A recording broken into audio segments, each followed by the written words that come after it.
let's check out today's magic moments covered by State Farm here. The UConn Huskies are looking to become the first repeat champions since Florida did so back in 06-07. Let's take a look at some of the key moments for the Huskies so far this year. Look, it hasn't been all a walk in the park, Lyles. I mean, it started back on December 1st, going into Fog Allen Fieldhouse, and UConn picked up their first loss of the season by 4. Yeah, and if it feels like if they got a do-over in this one, you see here, they only use 7 players. They've got depth. You can beat Kansas with depth.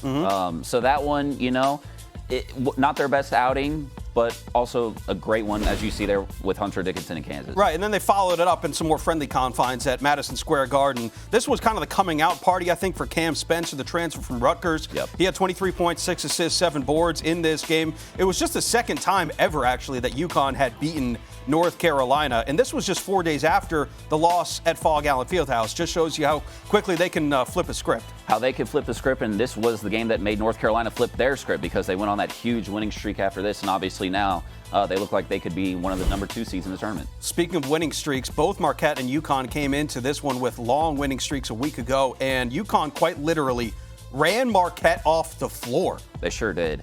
And you and I talked about this before the show. The box score of that game, if you have not seen it, I highly suggest you go look at it. That is the reason why I feel like this UConn team is the best in the country, because nobody else can have the distribution, whether it was shooting, rebounding, or assists that this team had in that game. But then hold on, UConn goes to Omaha, Nebraska, which has been their kryptonite over the last several years. They have never won at Omaha, or at Creighton, I should say, and they didn't win here. 85-66 was the final. Creighton shot the lights out, north of 50% from beyond the arc. UConn had beaten Creighton 62-48 on January 17th, and the Blue Jays scored 43 points in the first half of the second meeting. There's just not a lot of college basketball games where if your opponent shoots over 50% that you're going to win. Like, just point blank period, right? Even if you are as efficient as UConn, and in UConn's style of play, it always seems like they're a few seconds ahead of their opponent at all times. There's nothing you can do about that.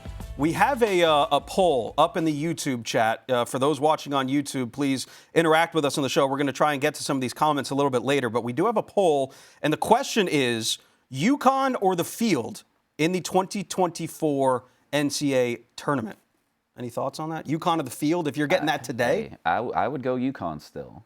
I would go UConn. The odds are against you. I mean, they are. They are. I feel like their stretch of consistency is built more for March. And hey, can you do it 6 games in a row? They did it last year.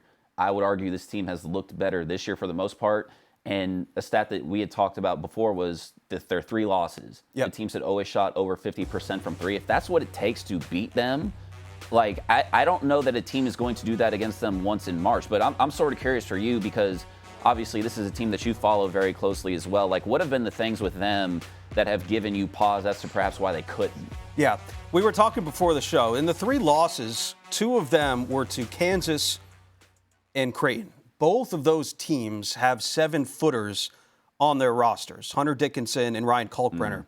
And that has caused Connecticut some problems when you are able to meet them with size, especially with Donovan Clingan. When he picks up 2 early fouls, that is trouble, because Samson Johnson, we know, is one of the more exciting players to watch.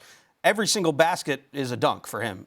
He leads like the NCAA in 2-point field goal percentage. But if you're able to get Clingan in foul trouble and you make UConn a little bit more one-dimensional, at least it becomes like a 4-on-4 game. Yeah. And then you can try to piece it together. But to your point, Lyles, I think what makes UConn the most dangerous team in the country is just that they can hurt you in so many different ways, whether it's off the bounce, whether it's from beyond the arc, whether it's in the paint. Like, this is a team that has 5 players averaging over 10 points per game. Yep. But they also have 5 different players that can go off for 20 a night. Yeah.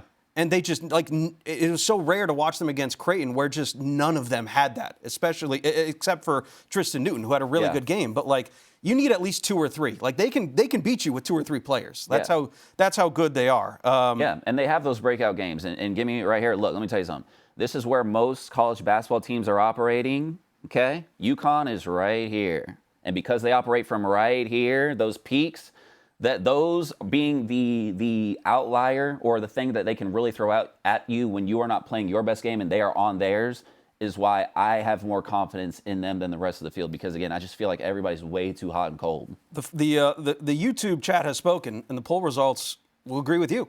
56% of the fans watching the show today say that UConn is likely to repeat as national champions here this year.